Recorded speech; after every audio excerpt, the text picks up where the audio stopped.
Mama, how much do you love me? She's asked for years, head cocked and dimples ablaze. And my answers have varied depending on her age at the time. This big, to the moon and back, more than all the stars in the sky, to infinity and beyond, more than anything else in the world. Even now, my responses usually follow with a big bear hug and a barrage of kisses as she laughs and squirms to free herself from my embrace. She accepts my idioms and comparisons and hyperboles and goes along her merry way, leaving me to ponder the question alone. How much do I love her? She has no idea, and neither did I prior to her arrival. Only when she becomes a mother herself will she fully comprehend it, the magnitude of this love. After all, she doesn't know what it's like to build a life from scratch, to watch hopelessly as a poppy seed becomes an orange, and then a watermelon, and then a person within your own body. To feel your abdomen swell, and your heart too, as you find yourself already in love with and completely devoted to someone you've never even met. She can't comprehend the terror of realizing that that watermelon must somehow exit your body, and how foolish the worry now seems in retrospect, as you go through it all over again and then some to become mom.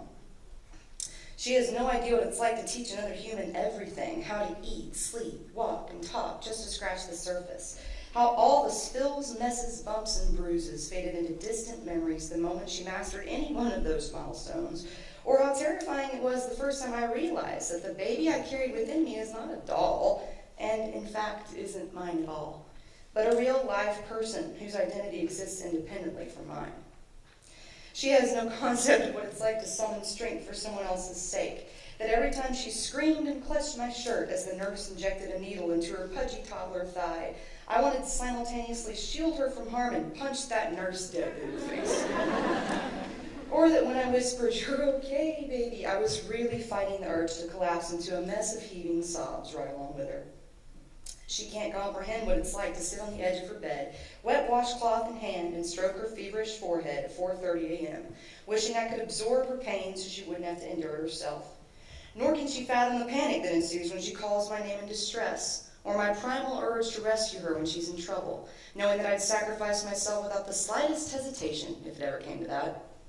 She doesn't know that I've silently cursed the classroom who pushed her on the playground, or that I'll fight the desire to strangle the first boy who breaks her heart, as even the calmest and most peaceful of mothers will transform into fire-breathing beasts when faced with the source of their children's heartache.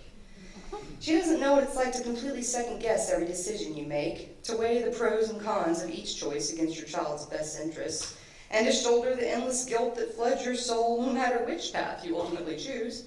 That as her mom, my mind and emotions are constantly at war, with one side desperately yearning to give her everything she wants and more, and the other side knowing that I can't and shouldn't. She doesn't realize that when I told her everything will be fine the night before her first day of school, I lay awake until 2:30 a.m., wondering and worrying about how the next day would go and praying that God wouldn't make me a liar. And she can't conceive of how many times she crosses my mind in a single day. The sudden memory of something funny she did yesterday, the silent prayer for a peaceful day at school, the multitude of daily decisions I make with her well-being in mind, and how even on a date night, when my husband and I are supposed to enjoy some time to focus on ourselves and each other outside of our roles as parents, she weaves her way back into our conversations so often that sometimes we have to make a rule not to discuss her.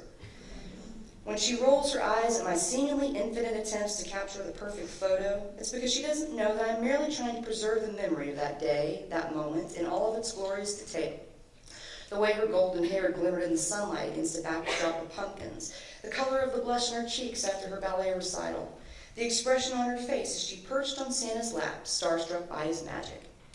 She's not yet acquainted with the joy that results from watching your child hit a ball off the tee, deliver a line from atop the big stage, or read a 5-word sentence for the first time. The intensity of valuing somebody else's triumphs and successes more than your own, and the pleasure you take in seeing bits of yourself and your spouse appear in your child, whether it's via the shape of an eyebrow or the way she holds a fork.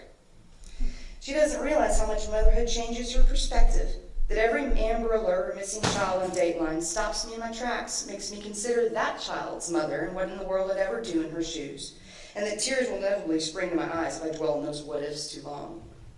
She doesn't understand how your sense of time and measure change, that your life begins to fit into 2 distinct volumes, life before children and life after children, and that your own age becomes an arbitrary marker of time, replaced by the ages and school grades of your offspring.